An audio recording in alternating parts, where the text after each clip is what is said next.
Hello, you lovely West Ham fans. It's Nick from Claret Booze. I'm out. I'm on the road. I'm in Golden Square at the moment in the West End. Just about to go to another job. As always, if you're new to this channel, please subscribe and don't forget drop a like on the video.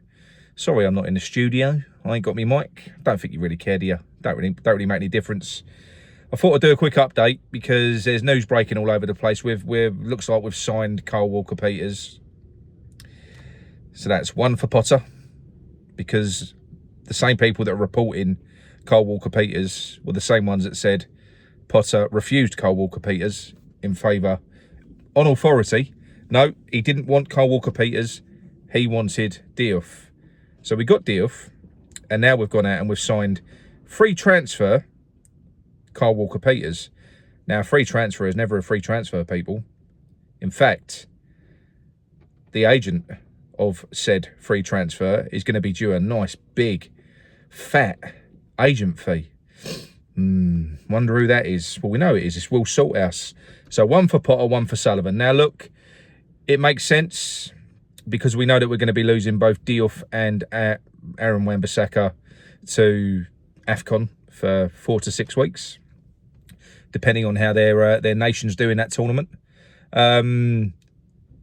But I'm with Gio on this. This is just dull. It's boring, and it's concerning. When you look at the other news, I keep on saying I don't want us to put all of our eggs in this wing back basket. I don't. I really don't. In fact, we know that Potter wanted Martinez. He wanted Arnau Martinez, who was 13 million. So going out and getting the free transfer of Kyle Walker-Peters, well, that's kind of.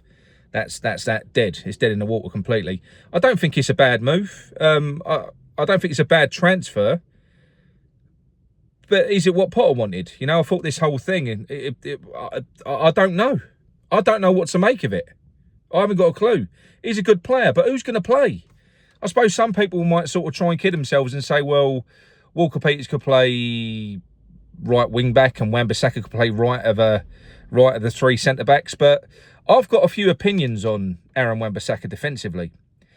Now, I think in the position that he played last year, he was our best performing defender. But I think that that's because the way that we played to his strengths. I don't think he's good at jockeying. So if you're playing him as a defender, that means he's more backs to the wall. There's less recovery running. What Wan-Bissaka is brilliant at is recovering at pace and putting in those lovely, perfectly timed tackles. He's brilliant at that. But he ain't so great at one-on-ones when it comes to jockeying. He allows too much space between him and the player that's approaching him. You know, he almost begs the player to try and go around him. But what that does is that affords whoever's going to run at him to either chop inside, have a shot, lay a pass off, or put a cross in. So I don't necessarily think that Wan-Bissaka is the perfect right centre-back. I think he is perfect at right wing-back because even though his crossing isn't great, he carries us up the pitch. He's marauding runs. He's brilliant. And he has got the pace and the power to get back and make those challenges. He's ideal on that side for what we want to do. So I think Peters is going to be a backup, personally, unless he goes in front of Diouf. But I don't think that will happen because this isn't Potter's signing. It's Sullivan's signing. So he's going to play his own player. And I hope he fucking does as well. Nothing against Kyle Walker-Peters. I just don't know why we ain't sorting the midfield out. Why aren't we sorting the midfield out? I don't buy all this crap about Souček either. That story didn't even come from, the Souček to Everton story. That originated from West Ham. Now, what this feels like to me is, again, call me old Mr. Cynical, call me, whatever. This is just West Ham media controlling the narrative of the fan base. They put out a story to say that Everton are going to buy Souček for 12 million. First of all, most West Ham fans go up in arms and go, oh, 12 million, we can't do that. And then you start seeing shows talking about how wonderful and great Souček is and how it would be silly for us to let him go. So it's going to look like a coup now if we keep Souček. Souček was never going. I'm telling you, Souček was never leaving. James Ward-Prowse ain't going. Souček ain't going. We ain't going to be able to shift fucking Guido. Just on those three players alone, Guido, Souček and James Ward-Prowse, that's 300 grand a week. 1.2 £1 million a month. That's what, over 14 million a year on wages for them three. It's no wonder we're in such a shit state. And Kyle Walker-Peters, on a free transfer, ain't going to be on 30 or 40 grand a week. He's probably going to be on 100 grand a week. That's probably what he's going to be on. Our backup right back. So we will see. We'll see what happens. I'm just concerned that we're addressing areas of the team that I don't think needed major attention. We didn't need to be focusing on wing-backs. We need a striker, we need midfielders, and we probably need another fucking centre-back. Now, we're being linked left, right and centre. This Harvey Elliott thing is embarrassing. I'm sorry.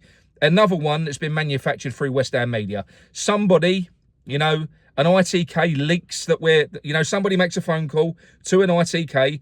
ITK leaks that we're interested in a player.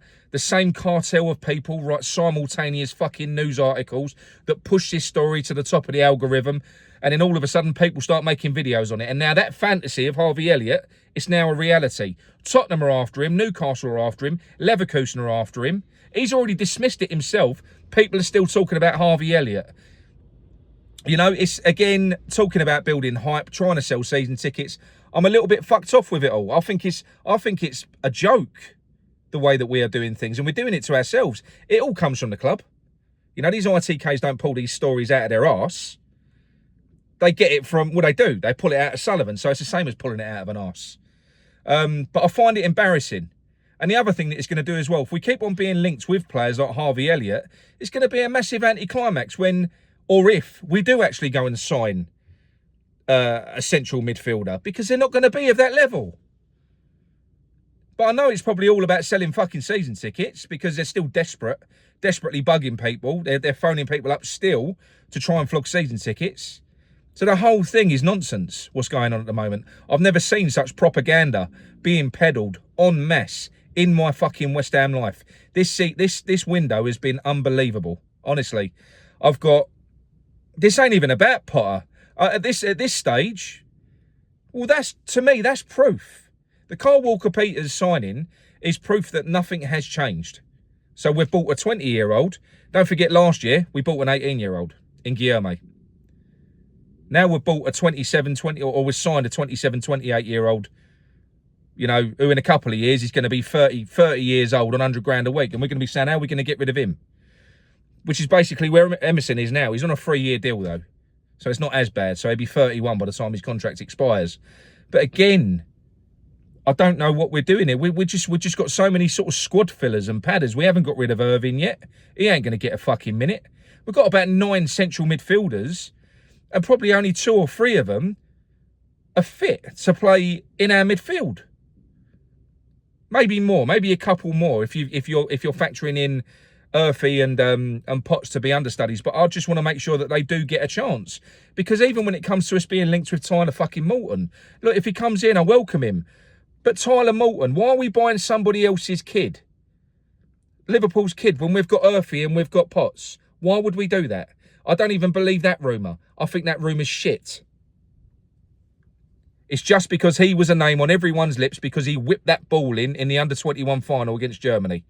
And that Sullivan's gone, oh, Sean, link us with that Tyler Moulton. That didn't get the desired reaction. He wouldn't, I'll tell you what, link us with that Harvey Elliott and all everyone's talking about. It might sell a few more tickets. It's just the way it works. So, I mean, Fernandes, to me, the Southampton one, that's one that I would like to happen because it's sensible, and there could, you would hope, be a possible part exchange here with James Ward-Prowse going back the other way. Just give him to him. You know, as a sweetener for getting the deal done. Fernandes is a good player, but we're sort of dragging that out. Nothing's actually fucking changed. If you look at it, you know, because Wan-Bissaka's going to play, so we've signed 2 players effectively for positions now that we've got covered. Diouf, I think, will play, and I think Diouf will be a good player. I do believe that. But look, it's underwhelming. Just signing wing-backs and putting all of our eggs in the wing-back basket. What if the back 3 or the back 5 doesn't work? Because it's never worked for West Ham. So we can tell ourselves that it's because we didn't have the right personnel, but let's just say it doesn't work. And you've got the rumour of Bowen going. You got the rumour of Paqueta going. You got the rumour of Alvarez going. Imagine going into next season without Bowen, Kudus, Paqueta and Alvarez. I'm finding this all very stressful, people, as you can tell. I am. I'm not on the same hype train as everyone else because it's all faith.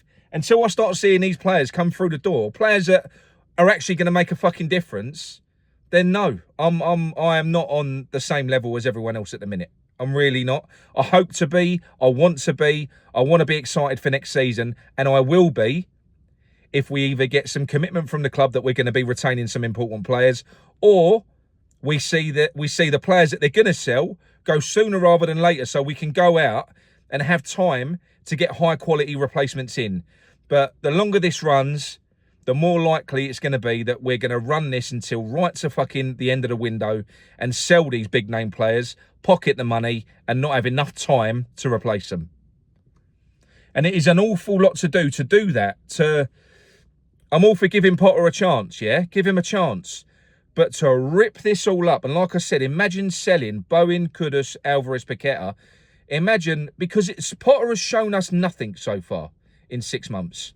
So this would be blind faith from the club to completely and utterly to do this. Even if, look, even with Souček, I'll have to agree.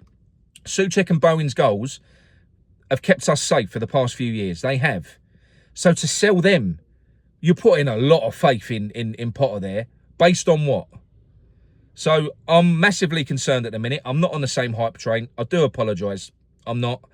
Underwhelmed with the transfer business so far. We've sold a top player that I don't like anymore because he's gone to Tottenham. But we've sold a top player and we've gone and got in £19 million worth of wing-backs because we didn't pay for one of them. Yeah, whoopee fucking do. Do some business, West Ham. Anyway, I'm going to let you go. I'm going to speak to you soon. Got to go work.